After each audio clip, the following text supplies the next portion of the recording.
you finish and you're trying to chase to fill that void. But how do you ever get something that's 80,000 people shouting your name again? You don't. And everything that comes with that. Yeah, yes, there's one thing in the stadium where it's packed full of people and it's a world final and all the rest of it. But it's even the aftermath of that when you come home and it's your nearest and dearest suddenly putting you on pedestals and stuff like that. And everybody means well, don't get me wrong. But it's very hard to replace that when it's all gone. And I think that's why the phrase is athletes die twice. David Gillick, welcome. Thanks for having me in. Thanks for joining me. No problem at all. Nice space you have here. Thank you very much. It's been a slow work in progress, like anything. First slowly, then suddenly. How are you? Good? Yeah, all good. Yeah. It's good year 2023 and looking ahead to the next year and see what I'm going to do. I was watching Yellowstone last night. Have you seen that? Yeah, brilliant. Yeah. There's a scene in it where Kevin Costner and his son are trying to teach the grandson how to hunt. Oh, yeah. I'm figuring out my New Year's resolution still. I actually think this is going to be my New Year resolution, to kill something. Have you ever gone hunting? No, I haven't gone hunting. I hope you're going to kill a human.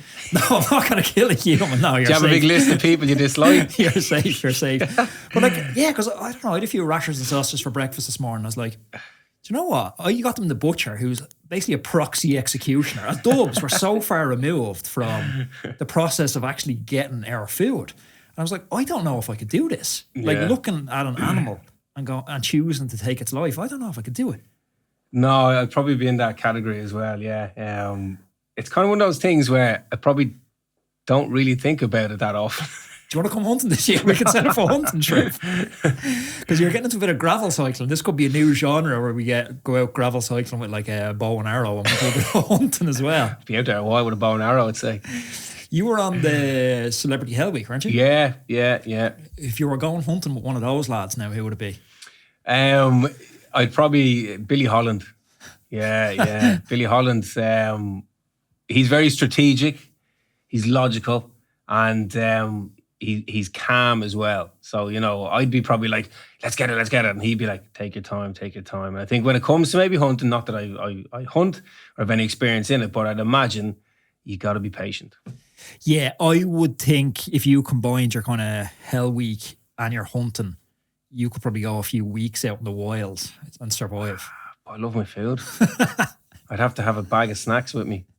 Satanta O'Halpin was some man in Hell Week. Yeah, I'll be honest with you, Hell Week was without a shot of a doubt one of the hardest things I've ever done in my life. Seriously, yeah. Yeah, honestly. What you see on TV, is that what you get? Because when I'm watching it, I'm like, my missus is saying, like, oh, you should definitely do that. You'd love it. And I was like, no one loved that. It looks horrible. What you saw on TV was probably, the Sunday game version. You're getting the highlights packed into whatever it is, like 50 minutes on air TV. But in reality for us, that was our life 24/7. There was no stop. There was no, right lads, chill out here for an hour. It's not like Bear Grylls where he's in the hotel and he's coming back and there is no this. hotel. There's no all right lads, here's a coffee and a croissant or whatever. It was literally what you saw. We had that every minute of every day. Like, to put it in perspective, I thankfully got to the end. I survived it. So 6 days, Monday all the way through to Saturday. And within that time frame, I think we added it up, and even the producers know it was about 6 hours, 20 odd minutes of sleep. In a week. Okay. So you put that in perspective, and how that then plays on your emotions, your head, and then food wise as well, you got very little food. Do you learn anything about yourself with that sort of massive sleep deprivation? Yeah, again, it's kind of, it's very physical initially, and there's a strategy at play at this. Like, they try and kind of wear you down, fatigue you, don't give you enough food, so you're not recovering, don't give you enough sleep. And the sleep is the biggest thing, because then you start, you're angry, you're grumpy, and they're trying to hone in and break you down. So you go in as an individual, they try and build you up as a team, and then they try and break down that team. And what I kind of, probably one of the biggest things I learned was, and this actually didn't really make TV, but they came in one day and they gave us clipboards. And they said, right, we want you to evaluate yourself. So we don't care who you are, what you've won, anything like that. We want you to write down what makes you you. Who are you? And write that down on a piece of paper. That's hard even with a good night's sleep. Yeah. And you can see everyone kind of looking around going, what? And then furthermore, you had to then evaluate yourself. So there's a series of questions, and you had to rate yourself in various kind of ways and means. And then you had to evaluate everybody else in the room. Okay. And then about a day later, we were like hooded and brought in one by one and sat down in front of a psychologist. And she gave us back this information and asked us questions. And that was really, really, really kind of insightful, because suddenly, you know, you're looking at yourself about how you evaluate yourself, but then how everybody evaluated you. So your self-awareness. And that was one of the biggest things that I took away from it, was like my own self-awareness. And that's probably something like, it's harsh, it's very truthful, and it's given back to you. And it's probably something we don't do on a regular basis. So that was probably one of my biggest learnings to take away from Hell. It's hard hearing back, because we all have these masks we wear where we have these insecurities that we try and paper over them. And hearing these insecurities back from our peers, is that hard? Yeah, it is. Yeah, because like even like I remember one question. I can't remember the exact question, but I scored myself quite low in it, whereas everybody else scored me quite high. So when that was given back to me, she asked me, why did you score yourself down quite low? And I gave her the reason. And then she was like, actually, people scored you quite high. And that really kind of told me that my self-awareness, you know, why am I putting myself, which wasn't a bad thing. It wasn't a negative question. But I think sometimes it's a huge learning curve when maybe it's the opposite side, you know, and your own self-awareness. Yeah, I was about to say, you kind of had it on the nice side of it. Yes. If you've seen it on the other side, it's, yeah. I don't know if it's embarrassing is the word, but it's... Well, it's very eye-opening. It's a slap in the face. It's a slap in the face. And those are probably the things, even from like a corporate perspective, how you work with people, how you communicate with people, how you lead people, manage people, all that sort of stuff. You know, it's probably something that we don't do on a regular basis. And that was quite interesting. That was something that was probably unexpected going into Hell Week, because you look at it on TV, it's very physical, demanding, you know, you gotta, you know, get through it and all that. Whereas there is the kind of emotional side of it. There is that mental aspect to it where you're learning about yourself as well. It's kind of interesting, because you've those two versions of how you see yourself versus how other people see you. And there's this collision of these two. And as an athlete, which I'm sure we get onto this later on in the conversation, but as an athlete, that's difficult, because you have your identity is so much built as an athlete. But if someone else doesn't see you as an athlete, and you get this tricky dichotomy where it starts to play, you go a little bit schizophrenic if you don't reconcile these two almost. And that's very hard, particularly when you walk into a room full of strangers. And you're kind of like, and look, I suppose as well, there's probably egos in there as well. There's people who are used to maybe doing stuff by themselves, to then working in team environments, working with coaches throughout their whole entire life, and, you know, almost been told what to do and to just do it.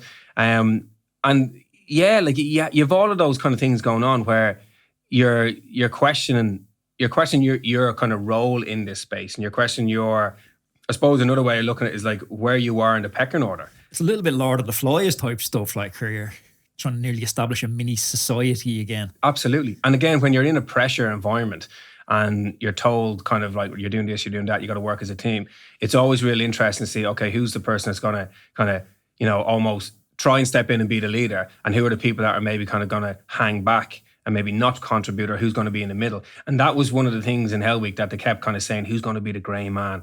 Like, who's going to just be hiding? Who's not going to do, you know, their fair share? Because they're trying to build you up as a team. And that was quite interesting. But again, you know, it's really kind of, it was really impressive how, you know, with everything that was going on, how quickly you come together, how quickly you have to. And these are things that probably didn't really maybe come across on TV as much as they were kind of happening in the reality of day. It almost reveals characters, doesn't it? Because, you know, if you're a strong character, if you're a disciplined character, or if you're someone who shirks responsibility, or someone who likes to front like they're a strong man or disciplined, it shines a magnifying glass on, and you're more of whatever you are. It's like somebody talked about the pandemic and the lockdown. It's like, well, if you're already created hunks, drunks and chunks. It's like, if you liked eating shit food, you just ate more shit food. If you liked working out in your back garden, you just got more swole. And it was a little bit like that. I had a mate, actually, it's a funny story. One of my training partners, Anthony O'Brien, he went into Hell Week, and it's a gas story. He went in, he said he slept terrible because he's a taxi driver and he's a triathlete, and he's trying to balance, you know, a mad triathlon training schedule with being a taxi driver. So he figured he'd work up a load of hours the week before. So we went into it real sleep deprived. So we went in, they put him onto a bus, and he said it was chaos. They drove him out to Roundwood somewhere, freezing cold, middle of the night. He jumps off this bridge, and already he's thinking, look, what's down here? I could twist an ankle, be out for the season. This is stupid. He's like, what am I doing? I need out of this. But he's like, no, I'm gonna fresh mindset. He gets back on the bus. He said it's just carnage trying to find clothes and everything. Yeah. Back to the barracks, and he's like, right, I'm in a bad mindset here. I'm just gonna get a good night's sleep, and then I'll start fresh tomorrow with this thing, and I'll give it a proper crack. He said he's asleep about 7 seconds, and the lights come on, the beds get flipped. So he's like, fuck that, I'm out of here. So we call a hell day for him. He was the first man to quit. But that's exactly it. Like, and you think you're going to recover and get your rest and then go again, but you don't get that opportunity. It's funny actually with Helvey, because there's a good few triathletes over I suppose the seasons have actually Jerry Redmond, got stuck in, and they've always done well. And I think that's it. It's like, I think with me, like, there was actually another 400 meter athlete did it years ago, and he messaged me one day, go, oh, I think you should do this, you know. And I was like, I'm not into this. And he goes, I'm telling you, like, you love it, and because you've ran 400s, which is a tough event, you know, you're very much by yourself. He said you'll do well, and I think that's probably the biggest learning that I took from it was like, I'm actually more resilient than I gave myself credit for, and all the things that I learned as an athlete really kind of helped me get through those number of days. Take me back, you're 400 athlete, you know, you're the wrong skin colour for a 400 athlete.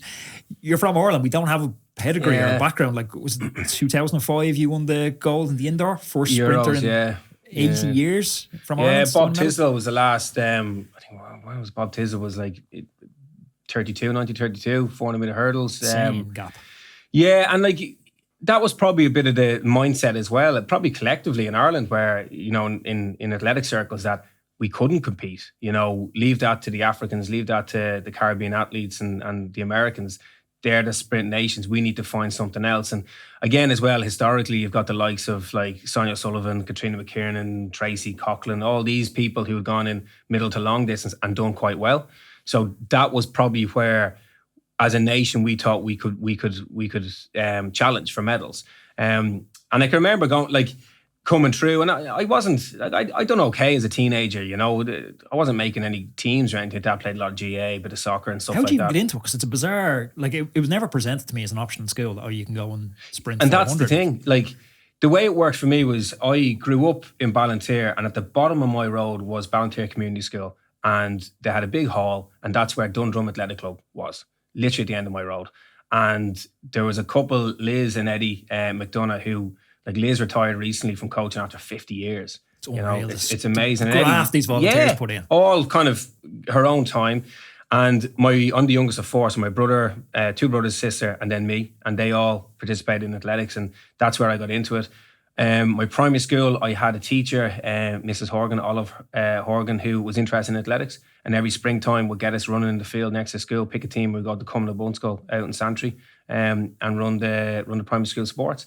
And then through that, did a little bit more in the club, joined the club, went to St. Benilla's College in Kilmacud, proud traditional cross-country running, did that all the way through.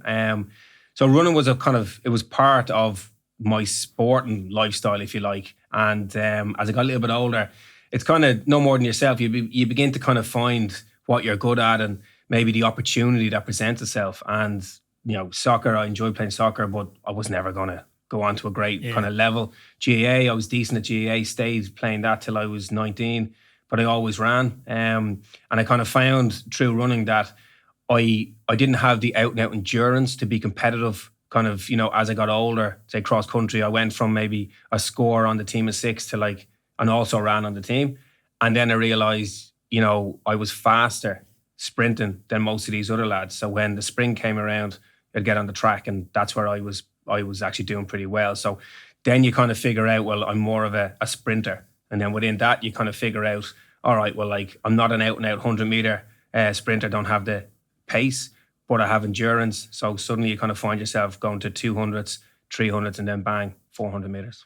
I think the first time I ever became aware of you was was it 2005 when you won the gold in the indoor? And that was in Madrid, Euro indoors, I remember RT News or something covered you in the airport coming back into the IRA looking tracksuit, the full green, white and gold. And I remember thinking, whoa, we genuinely have a world-class sprinter in Ireland. You must have been early 20s. We were roughly the same vintage. I was 21. Was I? I was 21, yeah. But it was interesting with that because, like, I went on a bit of a win streak that indoor season. I won the British Champs. I had a couple of races that I was improving and I was winning races. And that was the thing. I wasn't trying to run fast. I was just trying to win races. And then lo and behold, going into those championships, I kind of remember looking at the European rank and I was thinking, I think I was like 5th. And I was like, ooh, I could make a final. But it was my first champs. I didn't really expect a whole lot from it. And the favourite was the Spanish guy, David Canal, and he'd ran like he was a good athlete now, in fairness, older than me. But I went into the championships and I ran the first round and I ran 46.1, which was a huge PB. But I was so nervous. And I remember coming off that and I was straight into a final now. And I couldn't eat. I could barely sleep. I remember my coach brought me out for something to eat on the Saturday. The final was on the Saturday kind of evening, early night. And he brought me out for something to eat, just get me out of the hotel. I couldn't eat. I was sitting in the Spanish restaurant. I remember vividly cutting a piece of chicken, getting into my mouth, getting the water to get it down. It all just got too much. Had to get out of the restaurant and I was on the pavement outside the restaurant with my hands on my knees. I was so nervous. I was young. I didn't know how to deal with all this sort of stuff. Was there sports psychologists and stuff in place then? Nah, not then. No, nothing. Like even food wise, like from a nutrition perspective, there wasn't anything. There was nothing there that I could use as a crutch or rely on or talk to or anything like that. And I can remember, Jen, the only time that I kind of felt at ease was when I started my warm up. So I went into the stadium and then started my warm up. That's familiar. Exactly. Yeah, that's my routine. And I can remember then kind of getting the race face on and begin to get into that kind of process. And yeah, I managed to win. It wasn't the fastest time. It was a bit of a bumpy race. But suddenly, see, it's funny. You prepare yourself for maybe the days that don't go well. But I didn't prepare myself for success. That was the mad thing. So when you talk about coming back into Dublin and there I am, the tracksuit and the news, like I was like, this was all bonkers to me. Like this was like, hang on a second, I've never had a welcome like this before. And straight away I was thinking, oh shit. Now people are going to expect an awful lot from me. What a catch. Roadman, you know how serious I take my goal setting. And I know how serious you take it too. So whether you're chasing fitness or lifestyle goals, and you're looking for a powerful ally to support you on this journey, look no further than Huel. Huel has become my secret weapon for when I don't have time to prepare a balanced meal. It means I get the nutrition I need without sacrificing time or taste. Plus, it stops me from reaching for the takeaway menu. I always throw a bottle of this banana into my backpack when I'm heading into the city, and it stops me eating junk convenience foods that don't support my training goals. It's handy, it's nutritious, it's 22 grams of protein. It's perfect for athletes that don't have time to cook or prepare food before a training session. It's convenient, nutritious fuel at your fingertips, ensuring you hit your daily fueling needs. Huel Ready to Drink has over 26 essential vitamins and minerals in every bottle, making sure you get 175 health benefits. Plus, it's made from amazing natural ingredients like sunflower seed, coconut, and more. And the best part, 8 mouth-watering flavours.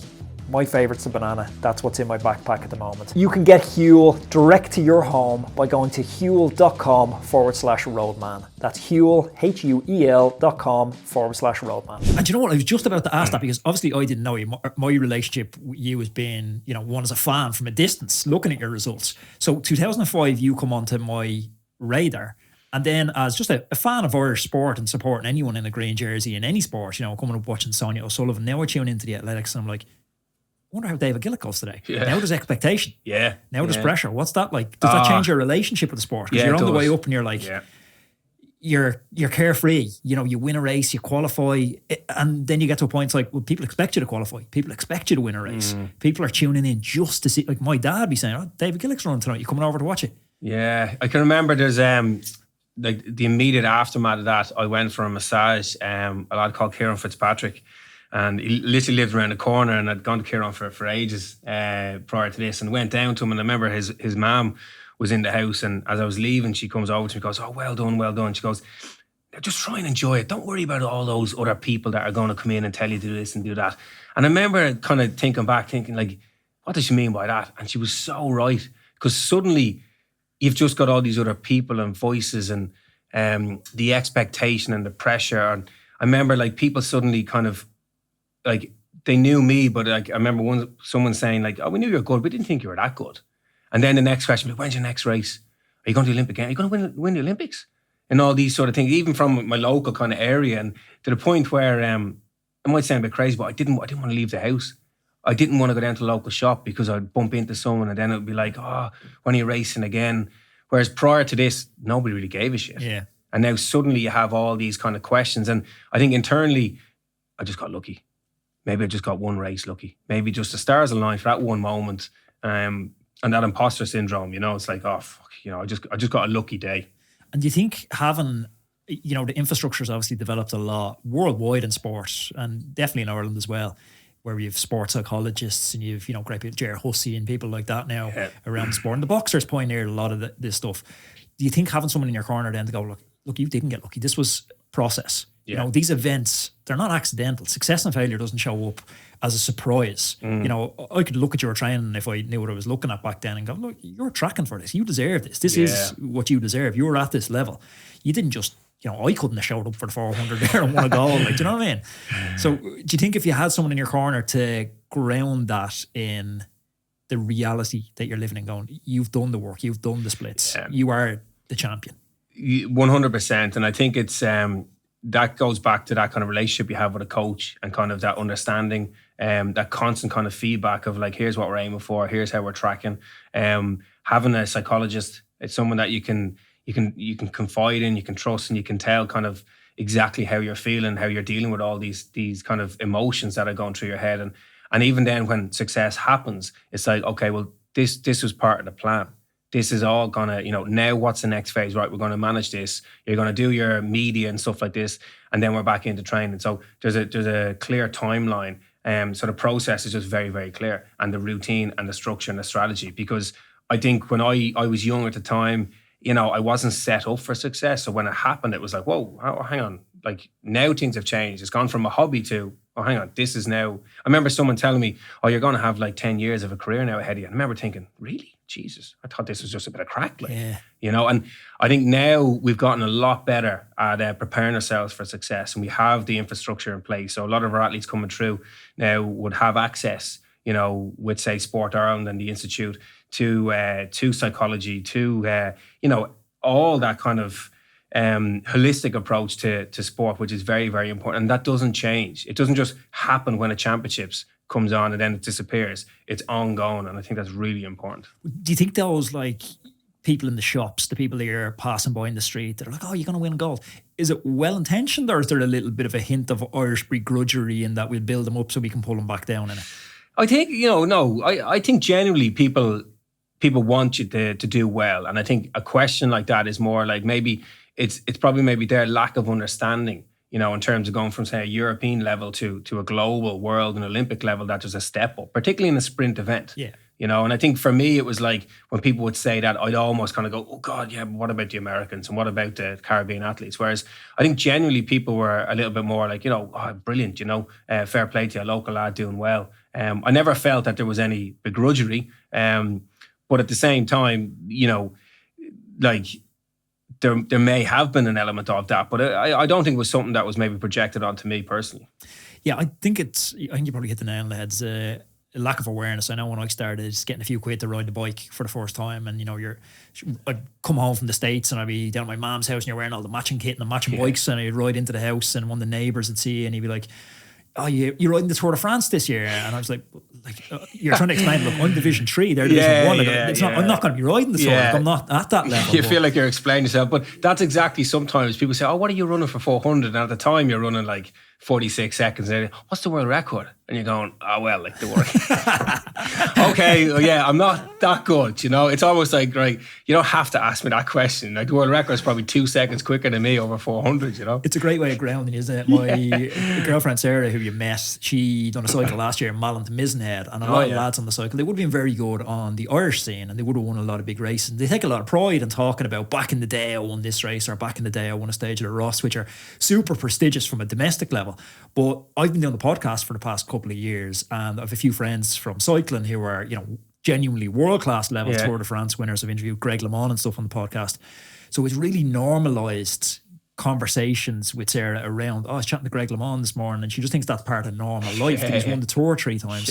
So she'd be chatting to these lads on Malin to Mizenhead around dinner going, oh, how many times did you ride the Tour? And they're like, we didn't ride the Tour at all. Like, but she just thinks anyone who's a pro cyclist has ridden the Tour, because all Anthony's mates have ridden the Tour. Like, did you like being a pro athlete? Loved it. Yeah, it probably took me a while to kind of really kind of buy into it all. Like I left Ireland in 2006 and moved over to Loughborough University, which at the time was like a centre of excellence for British athletics, and you had a lot of talent there, and they'd study in the university and train full time. And when I went over there, I loved it. It was just, I actually felt really, probably for the first time in my life, kind of comfortable within my own skin. You know, I was around like-minded people. I wasn't getting pulled and dragged to go out on a beer and kind of, you know, you're training the next day. Sure, look, I'll go out and have a load of pints. Yeah, and you're trying to make excuses the way you can't drink. You know, and then you go out and you're like, hey, you're not drinking? No, I'm not drinking. Oh, Jesus, you know, you're boring, sit in the corner there, you know. And suddenly I was in an environment where people kind of spoke my language, like, and I loved that. It was different, you know. If we were hanging out, we might go and rent to someone's house and we'd all cook and have a meal and stuff. And because we're all trained, we're all athletes, and you're always working towards that kind of big goal that summer. And also as well, I bought into athletics a lot more. I began to kind of rest better, began to eat better, began kind of having clear goals and plans, what I wanted to achieve, how am I going to do this? I had a great coach where I could have open conversation with him. Like, you know, I could go into his office, right, Nick, how are we going to do this? How are you going to get me to run 44 seconds? And, you know, we talk about those things. And I think from the get-go, he understood me. And there's a phrase kind of in terms of coaching, like you coach the individual, then you coach the event. And I think Nick kind of understood me. And I wasn't a needy athlete, but I liked to be told I was doing well. Yeah. You know, I liked to come off the track after a session and Nick would say, yeah, good job, Gillick, you know, and that would give me, you know, the lift, you know, whereas sometimes people don't require that. Well, that's the beauty of a good coach, though. Where some athletes need the hammer, some athletes need the carrot, some need the stick. Yeah, and that's exactly it. And even in a training group, people would like a different approach. And I think Nick, to give him credit, understood that from the get-go in terms, because I trained with a lad called Martin Rooney, who, you know, multiple European champion. You know, he made Olympic final as an 18-year-old. You know, he's extremely talented. But he was a different athlete to me, and he was a different person to me, and we're still great mates. But he would have that a lot more self-belief, let's say, open self-belief than I would. And I think from a coaching perspective, you know, you need to manage that. But we worked really well together, and straight away, you know, in terms of a training group, it was fantastic. And you're going on your training camps, you're going away. You know, I remember going to LA that year and been there for a month training and doing a few races in the States, you know, then going to South Africa. And it's so fresh coming from Ireland as well, because I remember, you know, again, we're roughly the same vintage, and, you know, I grew up thinking pepper was a spice. Like I was so close, like, and then going out to Canada and racing for the first time and seeing like these pizza chains and coffee houses, and I was like, I've only seen this on Friends on the TV, and now I'm sitting in a coffee house, and everything just feels so. But it's a life Like. experience. That's exactly it. It's exciting. It's a life experience, and you know, I know England wouldn't be the most exotic place or a far-flung place, but it was. It almost empowered me. You know, I made the decision to go over, and now you're going and you're cooking your own meals, and you're taking more interest in how you feel yourself. You know, you're into bed a bit earlier because, you know, you're not getting pulled and dragged with mates and stuff like that. So you feel like you're controlling your own life a little bit better. And then you're going to South Africa and you're going to like LA and all these places, and it's just cool. It's brilliant. And you're doing this whilst you're doing something that you love, running. But I suppose there's two sides of that question. Do you like being a pro athlete? There's that, what you've talked about. There's the routines, there's the training. But that does come at a cost of expectation. That does come at a cost of, like you talked about, the person down the shop, are you going to run a PB this year? Was that something you always struggled with in those moments, even away at university? Was there always the mental side of it that you're like, this is weighing a bit heavier on me than it is on some other athletes? Yeah, like, if the truth be told, did I ever believe I could be one of the like a top 8 400 athlete in the world? Did I ever truly believe I could run 44 seconds? And I probably didn't. You know, I probably kind of thought like I was decent in an Irish level. but could I go on to the next level? And I dabbled a little bit in international athletics. I'd made like teams, say for Euro under 23s, like, but I got smoked in the race. I remember coming last, like, and like it was probably that race in 2005. Well, hang on a second. She's maybe I am all right, like, you know, and that's probably where that internal self-belief, probably the seed was sown that maybe I could do something. Maybe I could have a career in this. And like, there is then that pressure. But the reason I went to England was off 2006, where I went to the European Outdoors and I came last in my semi-final. And like, that was probably one of the best things that could have happened to me, you know, because I had the hype. So I'd won a European. Yeah. Suddenly, oh yeah, we have this young lad coming through in a sprint event, blah, blah, blah. You know, and you're on the Late Late Show and all this sort of stuff. Were you on the Late Late Show, yeah? Yeah, and I remember people going to me, oh, you've made it. And I literally remember a lad saying to me, oh, you've made it now, you're on the Late Late. And I'm like, you don't get paid to go on the Late Late. Like, you know, and I remember people just suddenly thought, like, because I was facing the paper, I'd won a medal, I was on the Late Late. People just almost overnight assumed that I was now loaded. Yeah. And like, athletics is not a wealthy sport. And you have this, suddenly people have this perception of you that like, now you're up here and now you've done this. And probably going back to the question, like, I don't think people begrudge that, but people almost maybe assume that because I had a certain level of success, oh, you've changed now. And that wasn't the case. I think like I had good mates, good family around me that kept me well grounded. And I never got an ego off the back of just one race. But I think with me, it was always that sort of kind of, maybe if I'm honest, probably that battle within myself as to kind of, you know, yeah, I can do this and I can be one of the best in the world. And, you know, after Gothenburg, where I ran so bad in the semi-final that I can remember just for the first time, like I was gutted. I was embarrassed, and I felt I let an awful lot of people down. And I think the hard part was off the back of 2005, going into another European Championships, I was like the name. You know, people were like, oh, what's Gillick doing? And, you know, even in the media were like, oh, Gillick leading the team and stuff like this. And then I ran so bad, I bombed in the championship. And the aftermath of that was, you know, literally I remember sitting down and just kind of reflecting and going, what am I doing? Like, what do I want out of this? Do I want to actually give this a rattle? Because I'd finished college that year as well. So I was a little bit like, you know, do I get a job and just kind of like crack on with life? Or do I just throw caution to the wind and just give this a solid go? And that's where I was like, but I can't really do it in Ireland. We didn't have the infrastructure at the time. And I said, right, I'm going to go over to Loughborough. Went over to Loughborough. I went to London and I went to Loughborough to view 2 different coaching setups. And I decided Loughborough was the place for me. And best decision I ever made.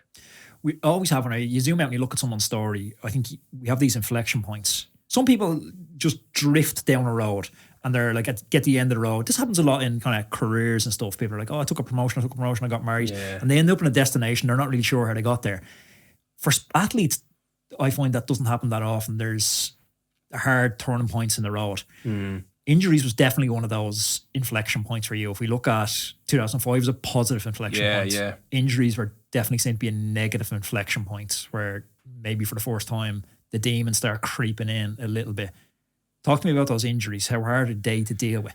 Yeah, I had a good run at it. Like 2005, 2006 obviously was a bad performance. Bounced back from that. Loughborough 2007, 2008, 2009 were all really good years. Like I won the Europeans again in 2007. Went to Olympic Games. Didn't go that well for me, but bounced back from that. Probably had the biggest season that I had. I came 6th in the World Champs, ran fast. And then 2010, decent year as well. By this stage now, I was getting consistently running fast times, you know. So like some of the fastest in the world, you know. And then I made a decision, right, London Olympics. I came 6th in Berlin World Champs. The next Olympics, London, I can make podium. And that was now where the belief was really coming through, because I'd been so consistent running 44 seconds and, you know, beating good athletes and, you know, diamond leagues and all that sort of crack. And then I was like, right, I can podium in London. I need to get faster. How do I do that? Well, I need to improve my out and out base speed. So 100, 200 times. So I relocated to Florida and it just went completely wrong. Just everything. I again, you know, with success, you get people, you get voices, you get people telling you need to do this, you need to do that. And probably when I look back, I didn't trust my own gut instinct or gut feeling. I kind of got sidetracked. 2010, I was 5th in the Europeans. Like I missed the gold by 0.2 of a second, missed the bronze by 0.02. I was gutted. I fell in the World Indoor Final in Doha, a race I should have won. Like this was the year I should have got medals, and it didn't happen. So I was angry, and you start hanging on little voices. Right, I need to make a change. Went to Florida, completely different setup. I was very much isolated, living by myself. The training group came, we trained, we went home. There was no social interaction.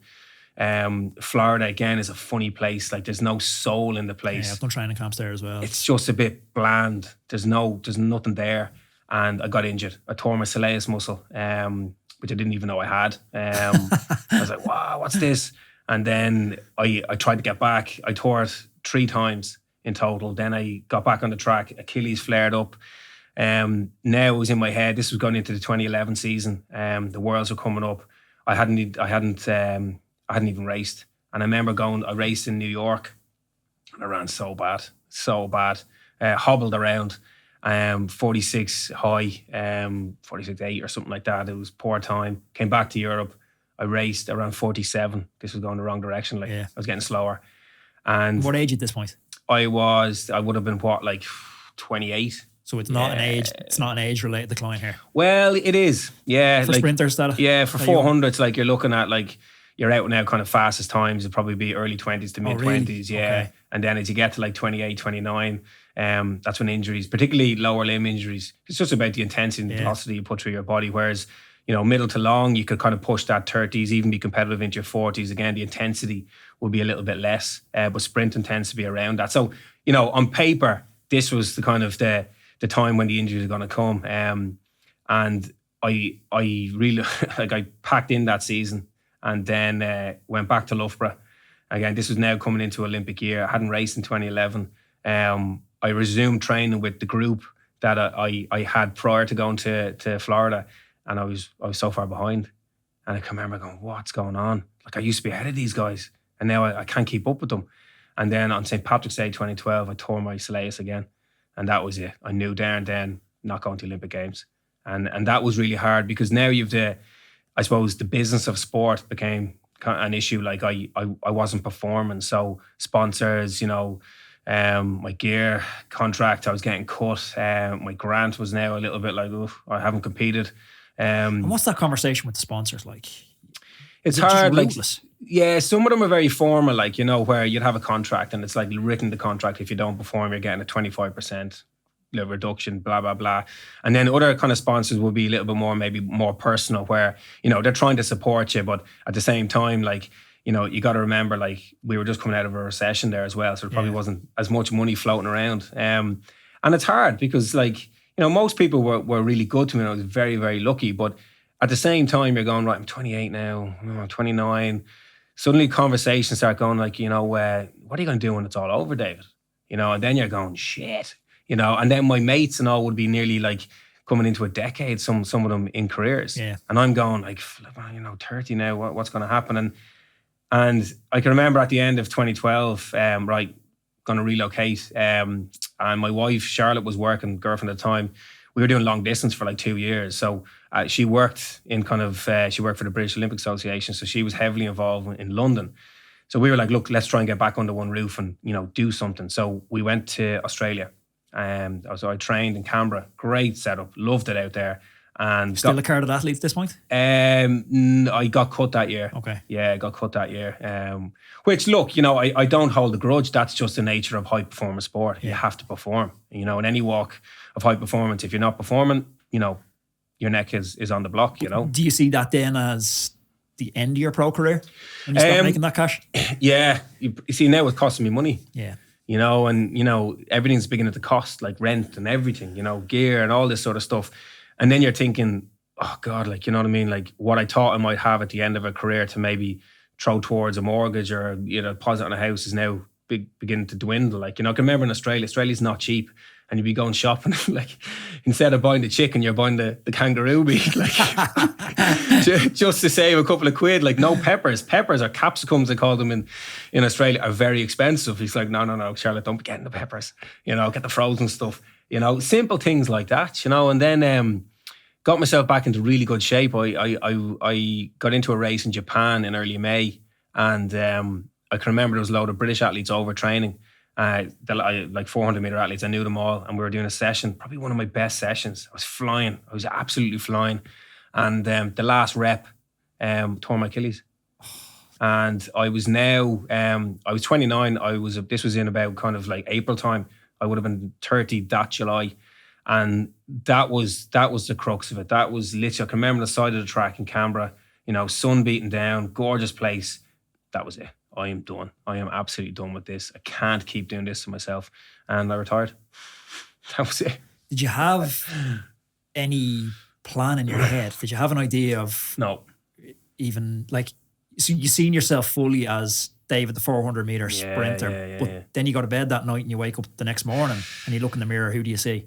I saw a broken man. I'll be brutally honest. Yeah, it was probably one of the hardest times. I didn't have a plan.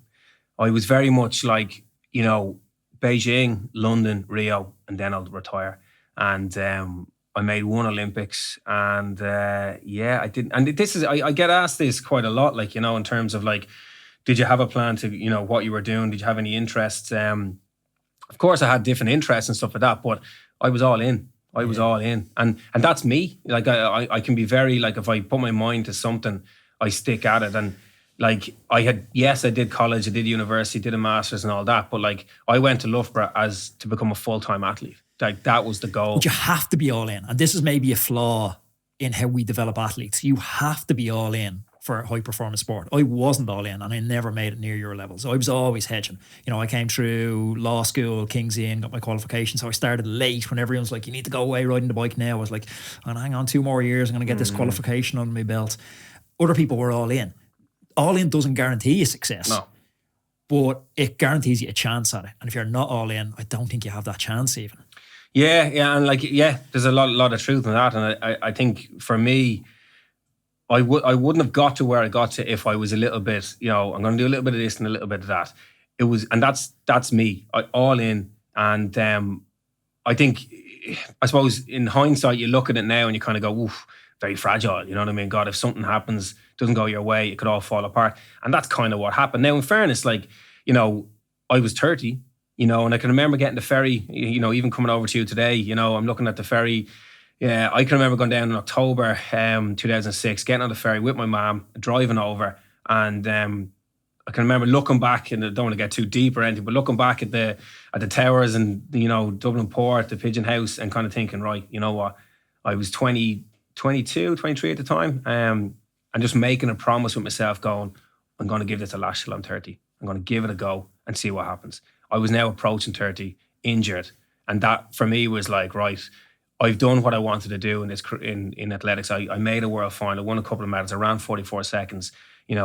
I can be content with what I've done. Let's leave it there. And I thought at that moment, bang, this was easy to do, grand. But going back to what you said, like what happened when I woke up the next day, fucking man, I was raging. I was absolutely raging. Like I can remember Charlotte, because we were only there for a year, we just bought a mattress in the apartment we didn't buy a bed. We just rock and mattress. roll. Yeah. Like just like a mattress on the ground. And I remember coming back in, and she just done all the washing and everything was neatly folded. And I just had like, it just all just, the anger, frustration, and the mattress and the clothes went up in the air, and everything then crashes to the ground. And she's looking at me going, well, you're fucking cleaning this up. And I can remember then just thinking, yeah, what am I going to do? I think because there's a few bits to it that maybe if someone's not an athlete, they don't realise. Like athletes are exceptionally good at setting goals. So, you have your season totally mapped out from your various indoor competitions to your outdoor stuff. But you've your training week mapped out, and back to your training day, back to each hour. Like each hour, I'm resting here, I'm training here, I'm sleeping here. Everything's planned out. And then you go to bed and you wake up the next day, you're met by the realisation that you're never going to hit those goals that you had in your head, and that you have no structure to your day anymore. And you couple that with the physical decline you get from not training every day, which we know the mental health benefits of exercise. It's nearly a perfect storm of stuff coming together. 100%, yeah. And that was probably the biggest thing that it took me an awful long time to grasp, was like that lack of a purpose. That having that clarity of a goal, what am I working towards? And then everything works back from that. Like you mentioned, our year was periodized into like 4-week blocks, 3 weeks heavy training, 1 week kind of recovery and go again.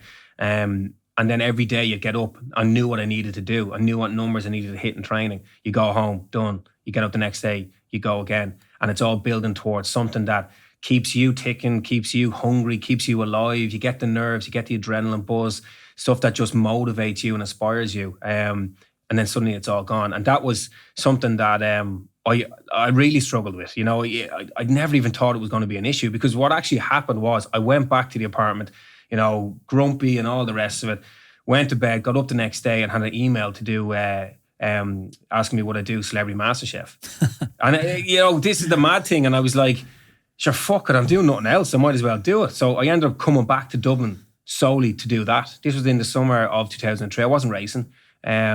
Career was over. I hadn't like come out and said, oh, I'm retiring. I was injured and came back and I did MasterChef, and that filled a void. It just keeps you busy, I suppose. It kept me busy, yeah.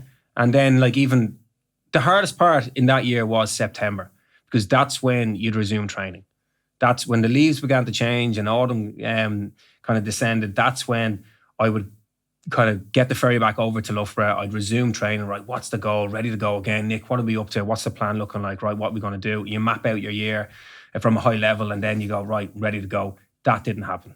And I woke up in the box room I grew up in with my mum and dad's house and just thought, what am I going to do with the rest of my life? And that was when things really became reality in terms of I'm not a runner anymore.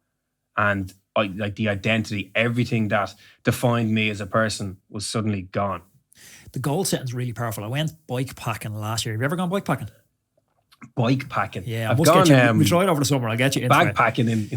So it's exactly the same. Like, so you're getting up in the morning on your bike and you've your bag strapped to your bike. So everything you need is strapped to your bike. So you know, you're not carrying much shorts, flip flops. We went across Spain, so it's like shorts, flip flops, t-shirt, and one change of cycling kit. So you just get up in the morning and you kind of look at a place on a map, have a look at the wind and look at the weather, and you go, right, we can do 200k today. We've nothing else to do. We can do 200k. So you just get up and you ride from point A to point B. And you do this every day. We've done 10 days, 200, 250k a day. Started in Seville, rode up to Biarritz, then across the Pyrenees, finished in Girona, went in the piss in Girona, and then got to fly home. But brilliant fun. But I was looking back on it and going, like, why was I so happy doing that? Like, and I was with great friends and with great laughs along the way. But when I sat and I tried to really analyse it, I actually think it was the goal setting part. I think it was the getting up in the morning and something almost hunter-gatherer primal about it, where I could think back to when we were just these wild beasts and you only had one job in the morning, to get up in the morning, get to where you were going and eat when you got there. And that's all I had to do. You get up, you set a goal, you complete the goal, and it's like, goal complete, loop closed. Simplistic. Eat for reward, do it all again. I was like, I can rarely remember a time when I've been happier than doing something that simple. And it definitely highlighted for me, goal setting super important, but also how little we need to be happy. We're really simple creatures. And I think you're absolutely nailing the head. It's we overcomplicate things. We think about what we might want and what we might need, but in reality, it's the simple things. But even reflecting and actually kind of analysing that for yourself and going, well, what made me happy? Even that sense of awareness that you are happy, you know, is probably one of the fundamental things you can take from that. And again, in my experience, that was probably something that I probably didn't realise when I was training. What was making me, why do I enjoy this? Like, what is it that motivates me in this space? Why do you think that you did enjoy it? That I did enjoy it? I just loved having that purpose. I loved getting up, training, working hard, and hitting the numbers. I loved that motive. It inspired me, it empowered me. And that's what I loved, working towards that greater goal. Do you think you needed to be international class? Would you have been just as happy if you were setting a goal, you were achieving that goal, but it was at a much lower level? Did you need that public acclaim, that attention? I don't think so, right? I don't think I needed my ego stroked. There might have been other people in my kind of space that would have liked that recognition more. For me, I didn't crave like fame. You know, I didn't go into races thinking I need this because I want to be on the Late Late Show. I want my face in the paper. That never really kind of came into it. And that's me being honest. I think that was probably something I maybe had to deal with more when my career was over, where you're kind of thinking, oh, right, where's my relevance in the world now? Hang on, you know, people don't care that I ever ran, you know, but when I was competing, I loved the battle. I absolutely love. I loved the moments where you wake up on race day, you're nervous, you're anxious, you know, you get yourself prepped, you go down to the training track to warm up, you know, you're looking at the stadium, you're looking at your competitors. I loved that fight. And that do you know was what? Do you just think do you think we're actually, as a species even, do you think we're designed for that much attention? Like, you've 80,000 people in these stadiums, all eyes on you. And, you know, I often wonder this with rock stars when they finished. Like, you know, you look at U2 and stuff performing. Yeah. How'd you go back to sitting in a laptop in your house on your own in lockdown or something? And you're like, how do you have that contrast? It really, really difficult. Very difficult. But it's not normal. It's not. You know, and what I find with that as well is, like, there's only very few people in the world that experience that. And when you're talking to someone who's never experienced that, they'll never understand it. It even goes back to Hell Week. And we were told this going to Hell Week. They're like, when you finish this, nobody will understand what you've gone through. So that's why you need to stick together. So a WhatsApp group and stuff like that. Because when we'd come off that, people are like, oh, I'd say that was hard. And you're like, hard? You've no idea how hard it was. And how can I articulate to you, you know, how difficult that was? Likewise, you know, when you're racing, you know, those emotions that you get. And I don't want to sound condescending or patronizing, but an awful lot of people won't experience that high of going into a stadium or the euphoria you get from, like, running a personal best. Never mind winning a race, but running a personal best, bettering your performance, your best ever performance. And it's really difficult. And that's the void that people talk about. That's the hole that suddenly is vacant when it's all over. Yeah. And you can never get that back. And now for me personally, I tried to get that back. I was constantly searching for something that's going to fill that void for the years that, you know, that came after my retirement. And then I realized, David, you can't. It's not out there. And I think for people who rock stars, musicians, when they're in 80,000 people and, you know, all eyes on you, like, it's a very surreal, unique experience that very hard to replicate. Christy Moore has a song, I'm struggling to think of the name of it. It's about an Irish lad who went abroad, and I don't even know the year. He's 1800. I'll send you on a link after the show to a brilliant song. It's an Irish ballad. But this lad goes abroad and he's fighting on the docks in Cork, and he's getting a reputation as a great fighter. And he's the strongest lad in the docks. So he goes over to the States and he starts fighting, and he works his way up, and he gets a shot in Madison Square Garden at the World Heavyweight title fight. Yeah. And he shows up drunk and he gets boxed around. And then it's a true story. You make a movie on this. And then, you know, they wrote him off, and then he works his way back up and he gets another shot in Madison Square Garden, and he bottles it again, shows up drunk, gets boxed around. But I always think of this lad as someone who just craved that attention, because after that he went away and he reinvented himself and he became an opera singer. And he was filling Carnegie Hall as an opera singer, and he was dating the predominant or the preeminent actresses at the time and stuff like this. But he died homeless and penniless on the streets in London. Wow. And it's just such a tragic story. But I often think about that with athletes, where you finish and you're trying to chase to fill that void. But how do you ever get something that's 80,000 people shouting your name again? You don't.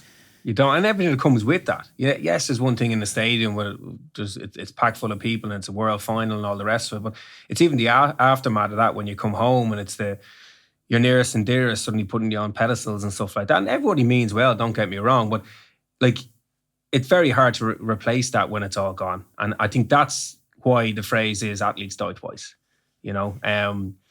And there's a lot of research into this, and it's kind of, you know, the Kubler-Ross bereavement cycle is now, or transition curve as they call it now, change curve has really come to the fore, because you go through a bereavement, you lose part of you, or you lose a certain way of life. And again, I can relate to that, because it took me a while to actually accept that way of life, that career, who I was, is no longer there. And it's almost accepting that phase of my life, that chapter of my life is now over. We go again.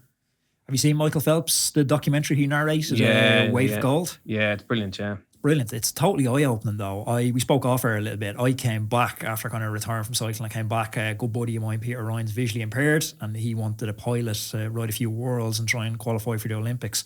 And I went back piloting with him and, immediately plugged into the Cycling Ireland High Performance or Sport Ireland High Performance setup where you're getting carded and you're up in the institute. And it's great access to physios and sports psychologists. It's come on an awful lot, yeah. What an unbelievable stuff. But you're up there, and so the Olympics gets deferred for a year for Tokyo for the pandemic. So it goes from 2020 to 2021. Peter rings me, he's like, here, look, I'm not too fussed on hanging around an extra year because I have kind of career plans. And so I'm like, yeah, look, I'm not too bothered either. But what I was struck by was, I got a phone call from the managers like, yeah, Peter's pulling the plug. I'm like, yeah. And he's like, well, look, it's been a pleasure. Thanks very much. That was it. Zero. Now, look, at that time, my identity wasn't hung up on being an athlete anymore. But Peter had been in that system for 2 Olympic cycles. He'd been in Rio. And I thought, like, the system to make these champions, like a sports psychologist, ringing you all the time, just like, leave me alone. I just want to train. I don't need to chat to the sports psychologist. But then at the time you need them, it's like, the phone's not ringing anymore. Yeah. Nobody's talking to you. The transition out of sport. Because the system to make these athletes, it ends when the athlete's life cycle ends. There's no aftercare system to it. And this is a big area. And it's an area that probably there was nothing in place to support the athletes coming back down. So exactly what you said, you're building up the athletes for their kind of arguably one of their biggest moments in their life, an Olympic or Paralympic Games, and then it's all over. And you'll even find, like, heading into Paris this year, like this will be the end of people's career, some of them, because they're defined by Olympics. Now, in fairness to the institute, I know they've set up like athlete life skills where they're trying to prepare athletes for the aftermath, and even now they're kind of looking at withholding a proportion, a certain percent of their grant. That's a good idea. Yeah, it is. Yeah, so give the parachute payment.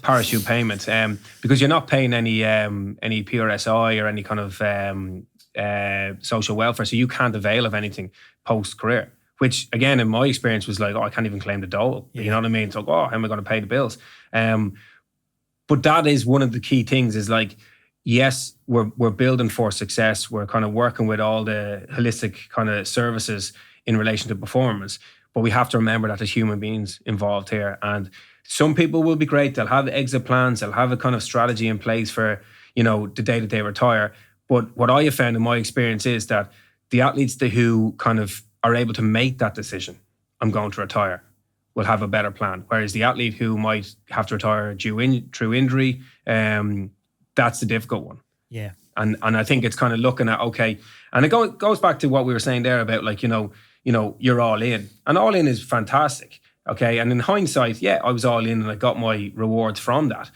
But maybe I should have had other things going on. Maybe, and not other things going on like side hustles and stuff like that, but maybe just other interests or things that maybe, work on this as a bit of a side gig that might kind of like turn into something when the day comes that you do retire. It's nearly like the higher the high, the lower the low. Big time, yeah. Like I look at, I've mentioned it as an example a few times in the podcast, like Bradley Wiggins in a cycling context. Yeah. You can't achieve anymore. He won the Tour de France and he won the Olympics 6 days later in London as home Olympics, 1 million people on the time trial course. But if you fast forward, if you're to believe reports, I don't know Bradley personally, but if you're to believe reports, he's struggling with addiction, broken family, difficult mental health situation. It's like the very system that made this great champion is also maybe a byproduct of making these great champions. It breaks the person. It's the massive highs. It's very hard to replace that. And it's also the way of life. Do you know what I mean? There was a certain way of life that he probably got, not just him, but a lot of athletes at that high level get accustomed to. And then suddenly it's all gone. And you chase those highs. It goes back to that void. And again, I was very similar. Like, you're constantly kind of, this is the thing that's going to fix me. I'll jump into this. Oh, no, that doesn't work. So you get quite erratic, and your behavior is a bit erratic. And there's lack of clarity, So for someone like me who had a clear routine, strategy, purpose, goals, all that sort of stuff, then waking up one day going like, I don't need to do anything today. I remember waking up on a Saturday and turning to Charlotte going like, what do normal people do on a Saturday? Because for my whole entire life, I trained on a Saturday morning. Go to the farmer's market. Go to the farmer's market, absolutely. Do a park run. But it's just that way of life was very different. And look, your identity and, I can remember I panicked. I took a job and I was in the office over in Warrington in England. And, and maybe this is where the ego kind of came in a bit, where I kind of probably for the first time, nobody gave a shit how fast I ran a 400. Yeah. It just, this is like, here, listen, just do your job and get it done, like, you know. And I found that very different and very strange and very weird. I can remember in the office, like people would come in at 8:30, they'd sit at their desk. They wouldn't leave their desk until 4:30. They'd literally eat at their desk, drink at their desk, and then get up and leave and then come back the following day. And again, I don't mean to be sounding condescending, but this was just really different to the lifestyle I was used to. And, you know, that kind of, I suppose, transition into the real world was hard. Yeah, it was difficult. How long did that sort of, I suppose it's like an analogy of a boat drifting without a destination. How long's that period last? For me, like the initial, like I retired 2013. I'd say 3 years, even 3 years. Yeah. Like I took the first job because I focused on money. I was like, I need money, give me more money. And then off the back of MasterChef, I was getting a couple of gigs to do this, that, and the other. Before I knew it, I was like basically working 7 days a week because I was saying yes to everything. Yeah. I thought, I can't turn this down. This could be an opportunity. I'll do that. Was it helping? No, put it off. Like I wasn't doing any sort of training. Was eating crap food. I was always tired.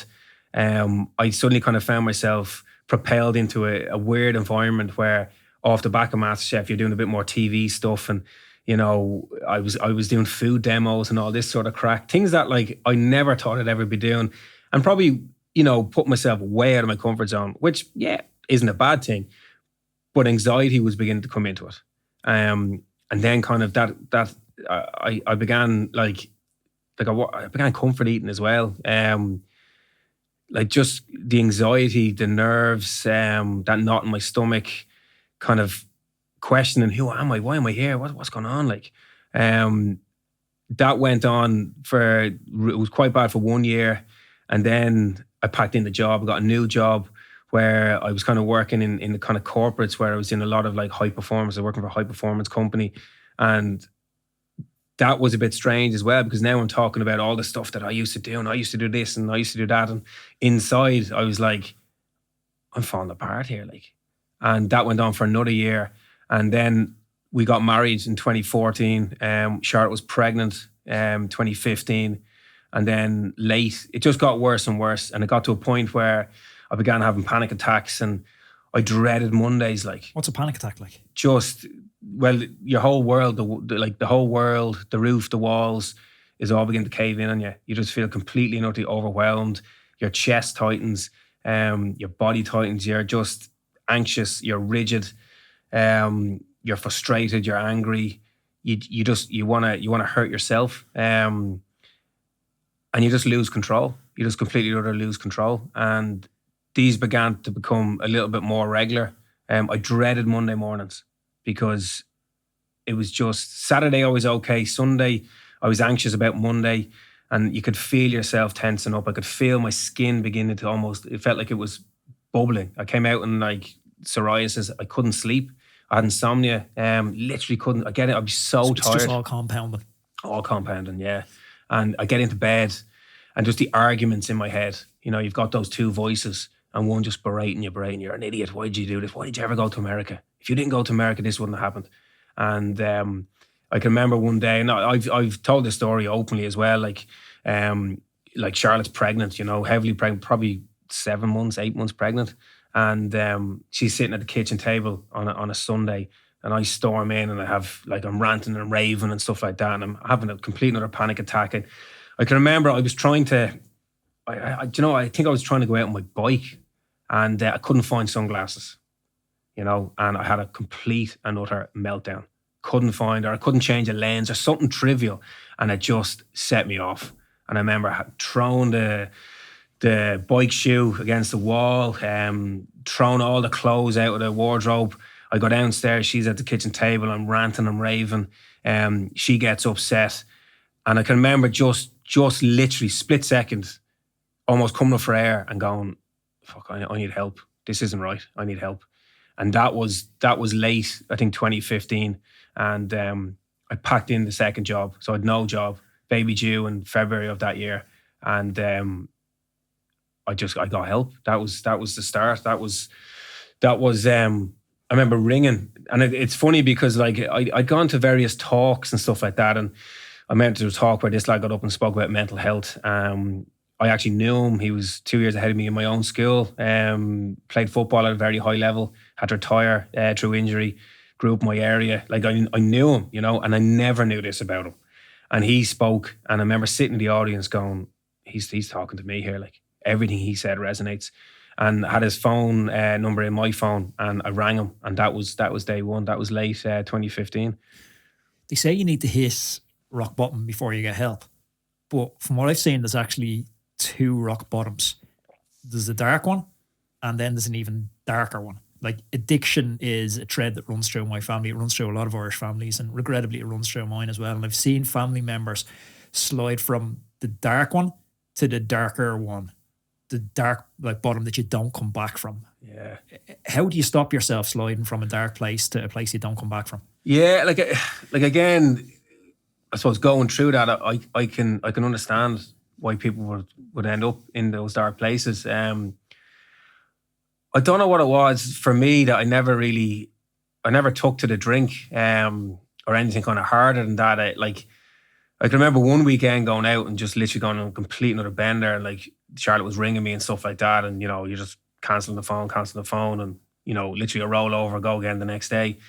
But it never really grabbed a hold of me, and I don't know why. To be brutally honest, I don't know what stopped me. But I can understand as to, again, going back to maybe you referenced Bradley Wiggins there, like you're looking for that high, looking for that reason that you just get away from the world. You know, maybe whatever's going on, you can kind of mute that by going on a beer or doing whatever it might be.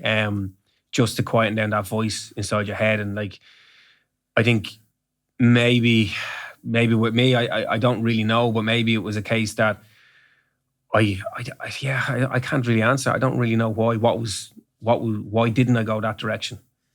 You were talking about you contemplated physical harm. Was that a line you ever crossed where you started self-harming, or you thought of, you know, maybe I'll just be better off not in this world? Yeah, I thought about it an awful lot. Yeah.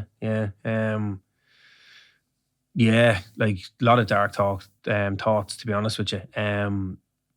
Even to the point of like, right, this is what I'm going to do, you know. But the anger and frustration, I don't know, define self-harm. Would I hit myself? Yeah, I'd hit myself. Like moments where even in front of Charlotte, like sometimes it would just get too much, and I'd like, you'd punch yourself, you know what I mean? You'd slap yourself, you'd hit yourself, And what is that? Like, rationalise that for me, or is there any rationalising it? You just, again, I can only speak of my kind of experience, but I hated myself. I felt I put myself in this position, and I couldn't get past that. I blamed myself for the decisions I made. Why didn't I back myself? Why didn't I trust my gut feeling? Why didn't I get on that stupid plane to America? And these were the thoughts. You know, I was in a bathroom in Manchester Airport in floods of tears after saying goodbye to Charlotte when I went to America. And I'm like, I knew there and then I shouldn't have gone. Why did I go? And this was always the recurring kind of battle inside my head. So I blamed myself, and I was angry, I was frustrated. So it's still all about that athletic career. You can't let that go. Couldn't let it go. So I blame myself for like the losses. I blame myself for the defeats. Why didn't I win that Europeans in 2010? Why did I mess up in that World Final in 2010? You know, why did I listen to that person? You know, and I felt like I let myself down, and that was the hardest part.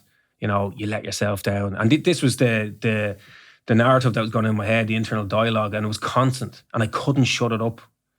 So I remember one day trying to go for a run, and I got about probably a K and a half from the house and just stopped and walked home. I was like, "What the fuck am I doing this for? This is a joke."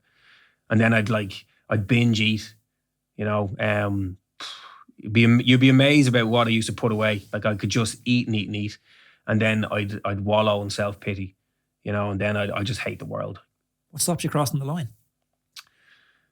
I think, to be honest with you, Charlotte got pregnant, and I kind of realised like this isn't just about me anymore. Like, you know, we're having a baby. Like, and I think that was a catalyst for change. Didn't happen straight away. I go back to that Sunday when she's at the kitchen table in tears, and she's pregnant, big bump, and you're thinking, fuck, like, how am I going to be a good dad? How am I going to be a good husband? And that was just that split second that I realized I needed help. I can't live like this. I needed help.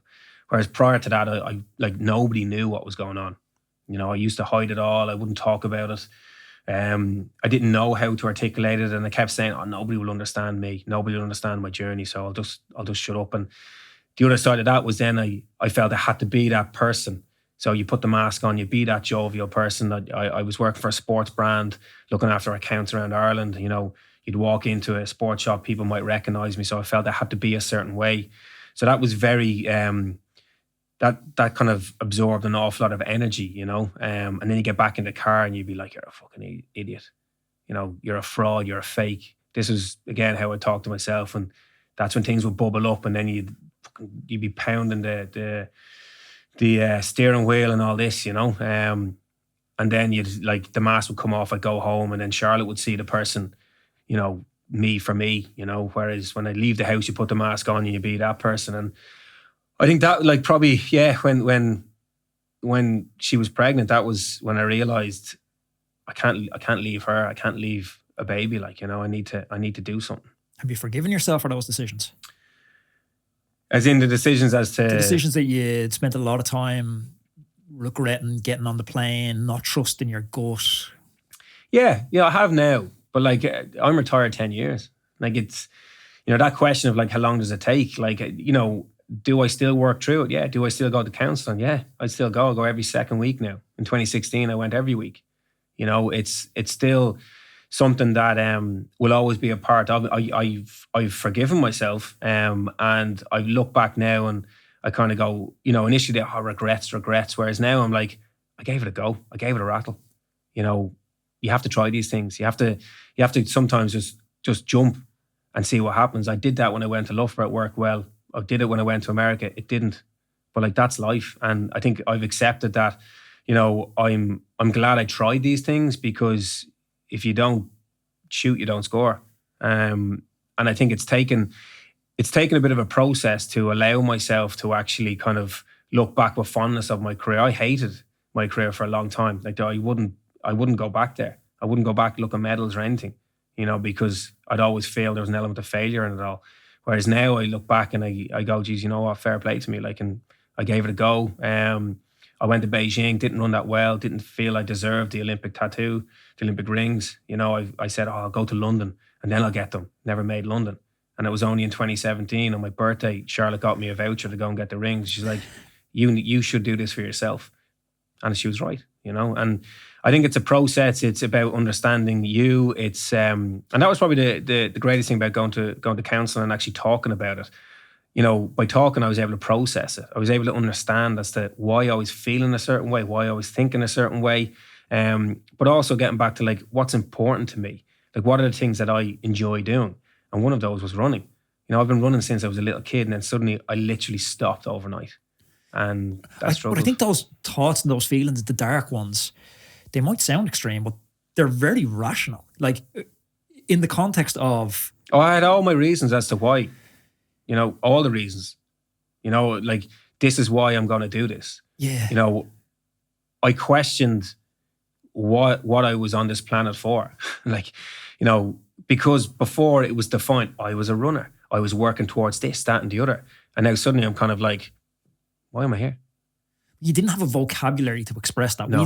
That's changed so much in 10 years. And for people listening, that might sound weird now.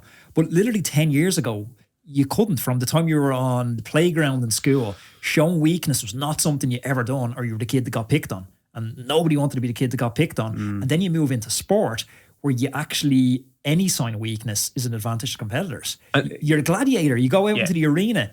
You portray this image of invincibility. But it's the mindset of faster, fitter, stronger, show no weakness. That was it. Like, you're standing on the start line in a world final against 7 other lads.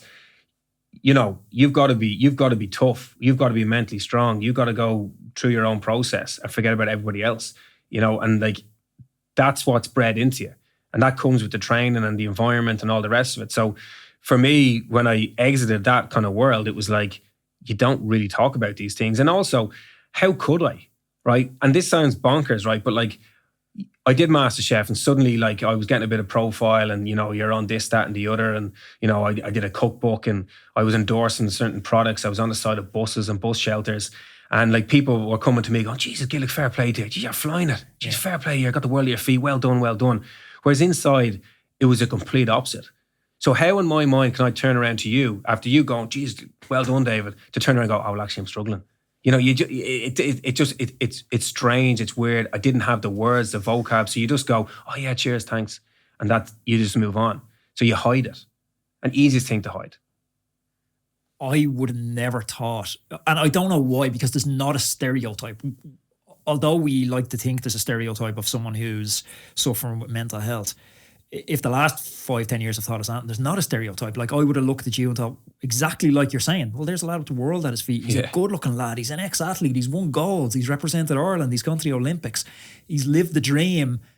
Now it's time to, you know, just bro down and, you know, enjoy the fruits of your hard work. But it's hard to do that because you're always on the go. And the other side of it as well, I think in the last 10 years, like so much has changed with social media. Now you go on social media and it's all about like, oh, you got to go get it, you know, get it, high performance. Let's go, let's go, let's go.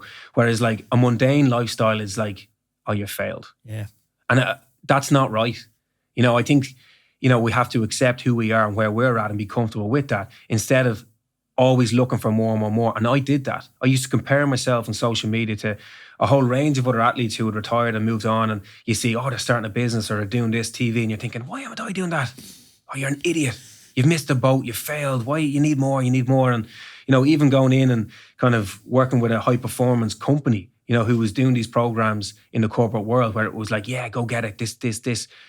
I got sucked into that. And then I was constantly kind of looking at myself going, I need to do more. I need to do more. I need to do more. And that was just relentless.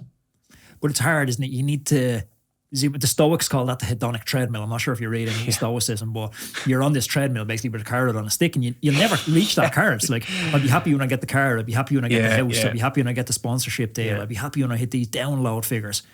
It doesn't, from what I can see, I'm definitely not a mental health expert, so take this with a pinch of salt. But what makes me happy, when I sleep well, when I eat well, when I train, when I set goals, when I spend time with friends and family, I'm happy. And I don't think that's a prescription, but it's a fucking starting point. Do that stuff and then see how you're feeling. But you know what? Like, I now realise that and I now completely 100% agree with you. But it's taken me a long time to get to that point. So the initial couple of years, I was, yes, do this. Yeah, got to do it. Opportunity. This is going to lead to something that's going to fill the void. It didn't work. I was always chasing that carrot. And then through counselling and talking about it, I began to understand about me. I was actually like looking under the bonnet going, okay, I'm talking about this. It's beginning to make sense. And that's where sport began to come back into my life. I began cycling a little bit. I began up around the hills, around kind of Dublin Mountains and stuff like that, out where I live. And then, you know, lockdown came. I got involved with the Cycling Ireland, the Zwift thing, the Zwift League. Loved that. Then did a little bit of cyclocross. Realised that I wasn't fit. I needed to get back fit. Started running again. I hate running. I need a goal. I'll do Dublin Marathon. And that was where things began to change a little bit, where I had a bit of routine. I got a coach, bit of accountability. I started actually enjoying running. Because again, coming from like a sprint background, going up to endurance, completely different sport. I had to start at like 0, even -5, if you like, and build from there. And it completely changed my mindset in terms of what exercise is. Started doing the basic kind of things, out running, enjoying my running, not killing myself, routine. And that was a huge, just a massive benefit to me. And again, I can relate to what you're saying there. What makes me happy is when I'm exercising, I feel good about myself. It's like the instruction book for a human should say that, like, you need to be outside, you need to be moving, you need to be putting good fuel in, you need to be resting. Yeah. Like all of us, not just elite athletes. Yeah. But I can go back a couple of years, and I've often told this story where the thing is, I knew what I should have been doing. But then ego began to came into it a little bit, where, like, you know, my local park run up in Marley Park, I'll go up and I'll do a 5K. And I get to Wednesday, Thursday, do it. And then it was like Friday, I'm not going up there tomorrow, no way. You know, because again, I was fearful of what other people might think about me and compare me. Oh, you should be doing this, you should be doing that. And long story short, one day I eventually got up there and they gave me the big welcome, local Olympian. I remember just thinking, jeez, get me out of here. And I'd never ran a 5K. This is the amazing thing. I was a 400 meter runner. Like that was, I was specialized. 5K, different sport, didn't need to do it.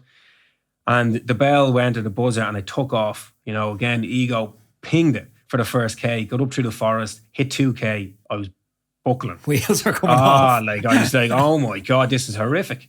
And then a fella passed me pushing a buggy. And I remember he kind of glanced and he looks back at me and I knew what he was thinking. I was dying. Everyone went past me, but I finished it. And Charlotte was with me Saturday morning, out in the open, Marley Park, green space. And I remember kind of going like, geez, Charlotte, I actually kind of enjoyed that. Even though it was pure hell, I enjoyed it. And that became a bit of a go-to. So every Saturday, I began going up doing park runs. And it's funny, I can remember finishing one time and I was improving. I wasn't running that quick. I don't even know if it broke 20 by this stage. And I remember a fella kind of turned to me and goes, oh, what did you run? And I was like, 20 minutes or whatever. And he was like, really? I thought you'd run about 16 minutes. And he walked off. And I remember thinking, fuck you, but it started something. I began to feel better about myself. I was going through counselling at the time, on a weekly basis. I began eating a little bit better. I was resting a little bit better. I looked forward to Saturdays. I looked forward to going up in the morning, kicking off the weekend in kind of the right way. Little market there, grabbing a coffee, just chilling out, just calming things down, slow start to the day. And that became my go-to. And over a couple of weeks, I began to do that, improve a little bit. And then eventually I was like, oh, maybe I'll go down to the local track. Jumped in with a couple of junior athletes. I knew the coach in Tala, Tuesday, Thursday, park run Saturday, my weekend structure. And that's what I loved. Do you know what's really interesting? You went to Loughborough and you found your people. Yeah. You found, you're coming from the peer pressure of Dublin, or you come for a drink and you're like, that's not who I am. This is not me. I'm not happy. Then you get there and you're around your people. Then you retire and you're not around your people again. You're in corporates. Yeah. And I can remember sitting in, it was a legal event when I went briefly after finishing law school. I was like, will I go cycling? Will I not? I hadn't decided if I was going to, I had offers of going away to France riding for a team, but I hadn't decided if I was going to take them. And I was sitting in a function in one of these, I'm not sure if you've ever been to them, super pretentious gentlemen's clubs at the top of Stephen's Green. No, not me. Right, so I'm sitting there at one of these King's Inn legal dinners and the RTE news anchor, Brian Dobson, is there and there's all these politicians and judges and, up and coming barristers.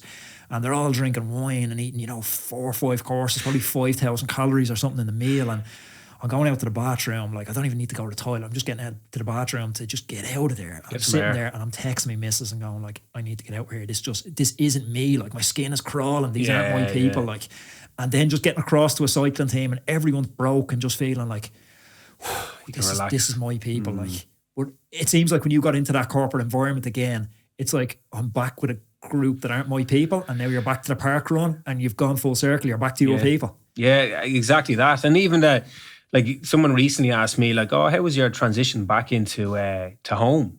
And like I had to stop myself and go, actually, do you know what? Like it's probably something I'm still kind of dealing with, you know what I mean? Because everyone's got different kind of ways to their lives and things that they're interested in. And for me to kind of move away and find kind of, as you say, my people over in Loughborough and that kind of environment, that ecosystem, which I loved, to then come back and kind of reintegrate into the real world and maybe kind of the area I grew up in and the people I grew up in, it takes time. And, throwing myself into the corporate world and kind of trying to navigate that. And it was very different and very, very just a bit like constraint, and that again, it took an awful lot of time, but it took a lot of awareness to kind of go, actually, how am I feeling about all this? Like, this is all a bit like, this is all a bit fast. This is all a bit like new. And it's probably, again, it's taken me an awful long time to kind of grasp that and actually understand how I feel in this environment. And when I do that and even talking about it now, you kind of go back to, well, what makes me happy? Where do I feel that I'm getting the oxygen? Where do I feel like I'm getting the air? And that goes back to like, getting out and exercising, and I know it sounds really basic, and I'm not saying exercise is the be all and end all, but for me that's my space. And even going back and doing kind of like the park runs and like just that sense of community when you rock up there, what I find is nobody really cares. Nobody cares who I am. It's like everyone's doing it for their own reasons. And even with Hell Week, there's easier ways of getting yourself on TV. And what struck me about winning streak. Yeah. Like what struck me about getting involved in that was like straight away in day one, when you begin to kind of chat to these people before it all kicked off. We're in a hotel for the night before. And on that morning before it all kicked off, some of these people I'd never met, some of these people I'd watched on TV, but they were all doing it for their own reasons. They weren't doing it to get their mugs on TV. They had their own personal reasons as to why. And I love that. And I think that's the core of it all, is getting back to what makes you you and what are the things that kind of really work for you. And through counselling, I began to understand the little triggers, the little things that suddenly, if I wasn't doing them, I could feel it getting close. I could feel the skin begin to bubble and the voice begin to come into the head. What can I do? And you manage that. So you build up your own little toolbox. And, the best thing I've done over the last couple of years is getting back and exercising on a regular basis, by far. I think you're quite uniquely positioned because you've lived through experiences that very few humans have lived through. You've won gold medals, you've been to Olympics, you've been in stadiums with 80,000 people, all focused on you. And there is a chunk of athletes that have experienced that. But then there's also athletes that can articulate themselves. And you're kind of in that Venn diagram where you have a great story to tell and you're very able to tell that story. Do you feel, because you're maybe a little bit uniquely positioned, do you feel you have a calling to channel this into a challenge or a cause now? Do you feel that calling? Yeah, I suppose over the last couple of years, what I found is I've got very comfortable about being open and honest and just saying it how it is. And you need so much confidence to do that. Yeah, and this hasn't happened overnight. Like, you know what I mean? I can remember I wrote it in a blog. Like, I didn't talk about it, and then I wrote it, and I got huge kind of interaction off the back of that, where I got an awful lot of people. What really struck me was the amount of people that said, I can relate to that, and particularly men. And I had one guy in particular that said to me, he goes like, I played GAA my whole entire life. He was 35, and he said, I've played GAA my whole entire life, played a bit of inter-county, but played my club, and I've now retired. And he said, I'm struggling. He said, I didn't realise how much that was involved in my life. Everything, socially, mates, all that came from that area. And now he was retiring from that, and he really struggled. And that struck a chord with me, because it really highlighted that as men, we don't talk about these things. It's like, that armor is on us, and we just shut up about it, and you don't talk about those things. And it also kind of highlighted how many people are like me. Because what I found when I started talking to people, that I wasn't the only person. So how many people are out there suffering in silence? And that's the calling now. If I can inspire one person to just tell it how it is, or make a phone call, or check in with a counsellor, whatever it might be, that's a massive positive. And all it takes is for one person. And that's what I get a kick out of. I don't know how many people are going to listen to this and actually, do something off the back of it. And hopefully people positively will do something. And that's a win. And I think, is it a calling? Maybe it is. Yeah. I like to motivate people. I like to inspire people. I like to keep things very simple as well. There's no secret sauce to all of this. I think it's trying to kind of accept who you are and find out who you are and what are the things. And you hit the nail on the head. What makes you happy?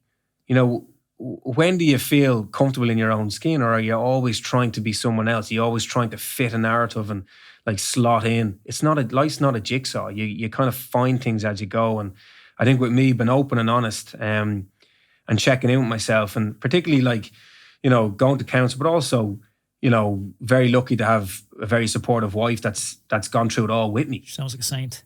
She is. And the hard thing for her was like, people would always go to her and go, how's David? But they never go, Charlotte, how are you? Yeah. Because she's dealing with all this. She would wake up in the morning and wouldn't know what David she's going to get. Is it going to be the person that she first met and over in England, and, or is she going to meet David, who is just down in the dumps, doesn't want to do anything, is angry, volatile, all of that. That's not very comfortable for her. And I think, I did Dublin Marathon last year, so 2022, and Charlotte turned around to me after that and she goes, "You're going to do another one?" And I was kind of going like, well, how do I answer this? Like, a lot of time involved in a marathon. And before I answer, she goes, "You should do it because you're a better person when you exercise." And that's the blessing. We started the podcast and we talked about who you see yourself as.